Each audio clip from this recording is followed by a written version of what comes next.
Hello बच्चों, चलिए प्रश्न को देखते हैं। प्रश्न 3 भिन्न पिंड जिनके द्रव्यमान m1 m2 व m3 है को एक साथ समान ऊंचाई से 3 अलग अलग घर्षण रहित पथों में छोड़ा गया है। पृथ्वी तल पर पहुंचने पर उनके वेगों का अनुपात होगा। तो प्रश्न को अब आगे हल करें उससे पहले जो प्रश्न की मुख्य अवधारणा है उस पर विचार करते हैं। तो इस प्रश्न के लिए यदि हम देखें तो मुख्य अवधारणा हो जाएगी न्यूटन की गति का समीकरण। और यह अवधारणा इसलिए होगी क्योंकि हम देख सकते हैं कि यहाँ पर क्या घर्षण रहित पथ है, अर्थात यहाँ पर जो गति होगी पिंडों की वह किस प्रकार से होगी, गुरुत्वाकर्षण के प्रभाव में होगी। तो यहाँ पर हम क्या कर सकते हैं, न्यूटन की गति के समीकरण लगा सकते हैं। अब यदि हम देखें तो हमें क्या दिया गया है, द्रव्यमान दिया गया है, ऊंचाई दी गई है और वेग दिए गए हैं। माफ कीजिए, वेगों का मान हमें निकालना है। तो यहाँ पर हम कौन सा समीकरण प्रयोग कर सकते हैं, तृतीय समीकरण प्रयोग कर सकते हैं।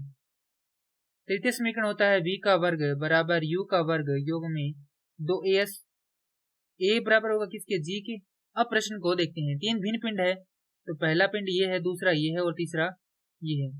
इन्हें किसी एक समान ऊंचाई से छोड़ा जाता है। तो ये मान लेते हैं इन सभी के लिए जो ऊंचाई है वह क्या है, समान है, h मान लेते हैं।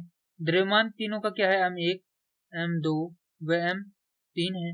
प्रारंभिक वेग u बराबर कितना है, तीनों के लिए 0 है।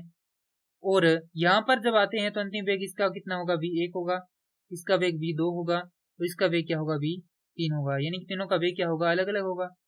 क्योंकि तीनों किसके प्रभाव में गति कर रहे हैं, गुरुत्वीय त्वरण के प्रभाव में। तो यहाँ पर आएगा g, यहाँ पर भी g होगा और यहाँ पर भी क्या होगा, g होगा।